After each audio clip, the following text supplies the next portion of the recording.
Muy buenas tardes, buenas noches o buenos días a la hora que esté escuchando esta reunión, profe. El día de hoy vamos a hablar sobre el papel de las unidades motoras y el principio del tamaño de Hahnemann.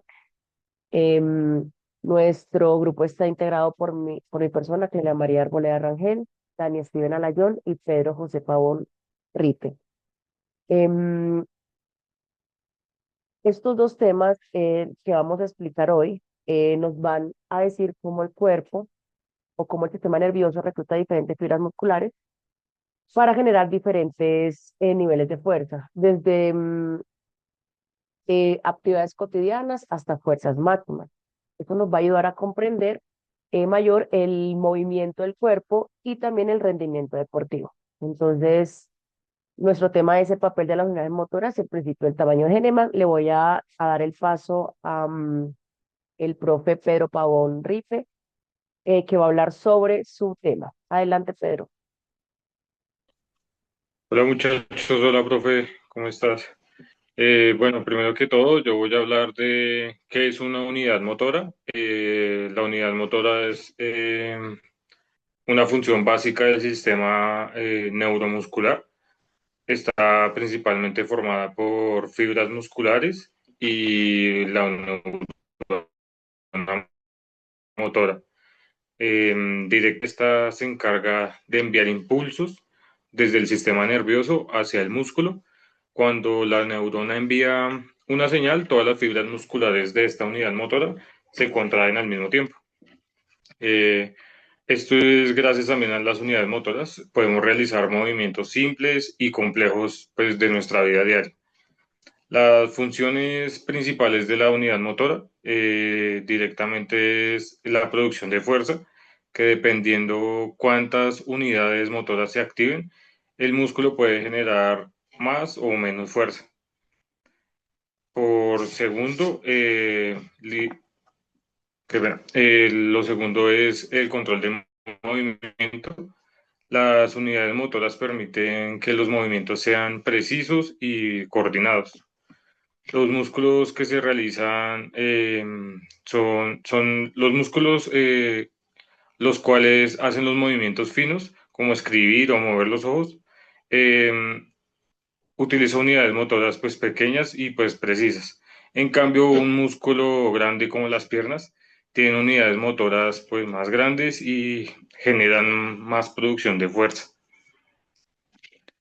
Aquí en la imagen vemos cómo está compuesta la unidad motora, que pues como había indicado antes, es la neurona motora, que es la que envía el impulso entre la célula nerviosa y directamente va hacia el músculo. Enseguida va el axón, que es la prolongación de la neurona que transporta el impulso nervioso hacia las fibras musculares. Ya enseguida también, como vemos en la imagen, el tercero es la placa muscular, la cual está encargada de liberar este tipo de acetololina, acetilcolina, que es un neurotransmisor que provoca la contracción muscular. Como se ve en la imagen, cuando envía qué pena, esta neurotransmisor, ahí es donde hace el gesto, pues el músculo. Y por último, es las fibras musculares, que son las que se contraen, pues cuando ya directamente envían el impulso nervioso. Siguiente imagen, por favor. Como mencionaba antes, pues estas funciones depende de la cantidad que se utilice directamente en la actividad que se esté haciendo. La unidad motora pues envía más o menos impulsos nerviosos hacia las fibras musculares. Como vemos los ejemplos, como lo que es pestañear o escribir, utiliza pues menos unidades motoras, lo que es ya alzar una pesa o correr, ya utilizas más unidades motoras. Hay diferentes tipos de unidades motoras, que es tipo uno, tipo 2A y tipo 2X.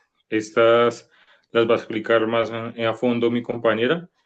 Y por último, en conclusión, las unidades motoras son esenciales para el movimiento, la coordinación y la producción de fuerza en el cuerpo humano, que gracias a ellas podemos realizar desde movimientos suaves y precisos hasta acciones explosivas y de gran intensidad. Muchas gracias. Le voy a dar paso a mi compañera Claudia para que siga explicándoles. Sigue, compañera. Gracias, Pedro, claro que sí. Hola, profe. Bueno, yo les voy a hablar sobre el principio del tamaño de Hahnemann. Primero les voy a explicar quién fue él. Él se llamó Elwan Hahnemann, nació en 1915 y murió en 1996. Este fue un neurólogo estadounidense. Él investigó cómo el sistema nervioso controla la fuerza muscular y propuso este principio en 1957, demostrando que las unidades motoras se reclutan siguiendo un orden específico según el tamaño. ¿Qué es el principio del tamaño? Bueno, este establece que las unidades motoras se activan de forma progresiva, comenzando desde las más pequeñas hasta terminar en las más grandes, a medida que va aumentando la demanda de fuerza. Como decía el compañero Pedro, existen tres tipos de fibras musculares, tipo uno, tipo 2A y tipo 2X. Yo les voy a explicar cómo es el orden de reclutamiento de estas motoneuronas. Primero se activan las tipo uno, que son motoneuronas pequeñas. Estas mandan impulsos nerviosos a pocas fibras musculares, que tienen un umbral de activación eh, bajo. Luego siguen las tipo 2A, esas son medianas, esas siguen después de las tipo uno, inervan un poco más de fibras musculares y ya están las tipo 3, unidades motoras mucho más grandes, que mandan impulsos nerviosos a más fibras musculares. Y estas solo se activan cuando la demanda de fuerza es muy alta. Entonces el orden es primero las pequeñas, luego las medianas y luego las grandes. Eh, ¿Por qué ocurre este fenómeno? Principalmente ocurre este fenómeno por las características de nuestras motoneuronas. Cuando nuestro cerebro envía una señal muscular, primero se van a activar las motoneuronas pequeñas. ¿Por qué? Porque estas poseen una mayor resistencia eléctrica, necesitan menos energía para activarse, igual menos estímulo nervioso. Estas se activan, por ejemplo, cuando cogemos un lápiz, pestañeamos, como dijo nuestro compañero Pedro, cuando la demanda de energía es pequeña. Luego se van a activar las motoneuronas medianas y al final las grandes. Estas requieren de un mayor estímulo nervioso, presentan un umbral de activación mucho más alto y solamente se participan cuando se necesita producir mucha fuerza. Gracias a este mecanismo que explicó Hahnemann, que se llama el principio del tamaño de Hahnemann, tenemos varias ventajas fisiológicas. Entre esas va a ser el ahorro energético. El cuerpo el sistema nervioso va a reclutar unidades motoras de forma ordenada y eficiente, con el fin de pues ahorrar energía, de hacer ese control preciso del movimiento y obviamente del incremento progresivo también de la fuerza. Le voy a dar el paso al compañero Dani. Él nos va a explicar un poco más sobre todo este proceso, sobre todo este fenómeno, pero ya hacia los deportes. Adelante, Dani. Gracias, compañera. Muy buenas noches. Bueno, entonces, acá la vamos a abarcar más enfocada a la parte deportiva. Entonces, se dice que el principio de tamaño de Hahnemann explica cómo el sistema nervioso activa unidades motoras de forma ordenada, desde la más pequeña hasta la más grande, según la demanda de fuerza. Este proceso garantiza eficiencia, pues, en los movimientos, baja intensidad y máxima capacidad de producción de fuerza en acciones explosivas, siendo un factor clave para el rendimiento y el entrenamiento físico. Es como pueden evidenciar, en algunos deportes como son la halterofilia, que se utilizan acciones de fuerza explosiva, igual en deportes como principalmente en atletismo, como los son los fondos. Siguiente, por favor. Bueno, acá vamos a explicar un poquito de lo que son el tipo de fibras. Entonces, esta tabla muestra que cada deporte utiliza diferentes tipos de unidades motoras. Entonces, en los deportes de resistencia como maratón, dependen principalmente de fibras tipo 1, o lo pueden ver en la tabla. Y en deportes mixtos como lo es el fútbol, utilizan tipo de fibras tipo 1 y tipo 2A. Mientras que en deportes explosivos como el sprint y el levantamiento de pesas, que acabamos de ver unos ejemplos ahorita, estas requieren principalmente tipo de fibras 2X. Entonces, ¿qué queremos explicar con esta tabla?